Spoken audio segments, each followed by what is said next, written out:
Millions of people set goals for the new year. However, in February, most of those goals are forgotten or completely ignored. Here's the truth. Goals don't fail because you're lazy.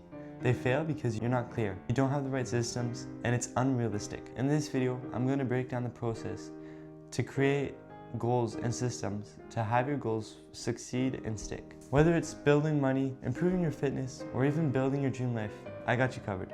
Let's get started. The first step is to reflect on the past year. Ask yourself, what worked, what didn't, and what lessons can I bring into the next year? This step is crucial to understand where you're coming from. For example, if last year you did very poorly in your money and finance, well, that means that this year you need to work harder, and we're going to fix those systems that you had last year. Step 2 is to make SMART goals. Don't say, I want to be more fit this year.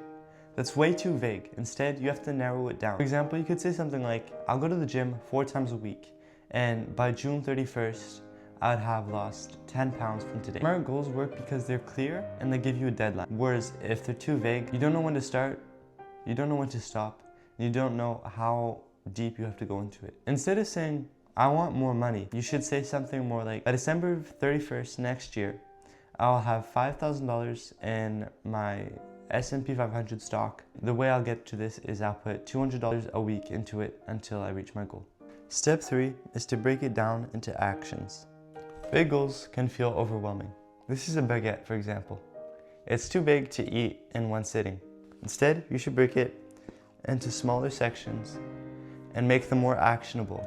So instead of eating a big baguette or having a big goal, you should be going chunk by chunk. Here's my big goal for next year. Build a successful YouTube channel. That's too broad, that's too vague. Instead, I should say something more like this. Upload a video a week, spend Saturdays researching and scripting my videos, and improve my video editing monthly. Small actions done consistently lead to a massive result. Step 4 is to create systems. Goals are important, but systems are what keep you moving. A system is a habit or routine that supports your goals. Here's an example. To save money, instead, you should automate a transfer that saves money, that puts your money into your savings account every time you get paid. Want to improve your fitness? Schedule 4 workouts that you'll do every week and stick to it. Systems make success inevitable. You don't need to rely on motivation, you just follow the plan. Step 5 is to track your process and to stay accountable. Tracking your process is huge, whether it's through a journal, an app, or even a calendar, which is what I have here. What I love most about it is that it shows you your progress and how far you've come from. Or even this YouTube channel.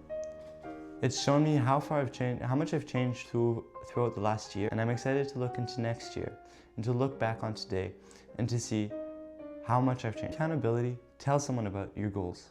Share on social media. And this will lead to holding you in a higher standard.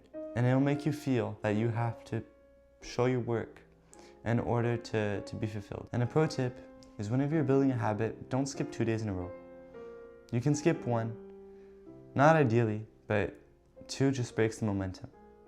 If you want to learn more about that, you should read or listen to the book, Atomic Habits. Finally, rewarding yourself.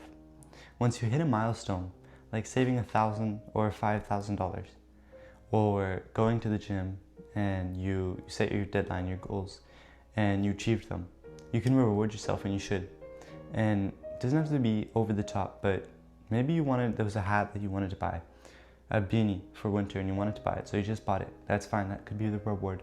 Or it could also just be taking yourself out to dinner, or taking yourself out with someone else, taking your girlfriend out for dinner. For example, whenever I reward myself, I might buy myself some new film equipment, or I bought a Kindle or a new book. Rewards are awesome because they keep you motivated. Now let's recap. The first part is to reflect on your past year. Second part, set SMART goals. Third part, break those SMART goals into actionable steps. Fourth part, build systems that make success automatic. Fifth part, track your progress and stay accountable. Sixth part is to reward yourself. Comment down your goal for next year.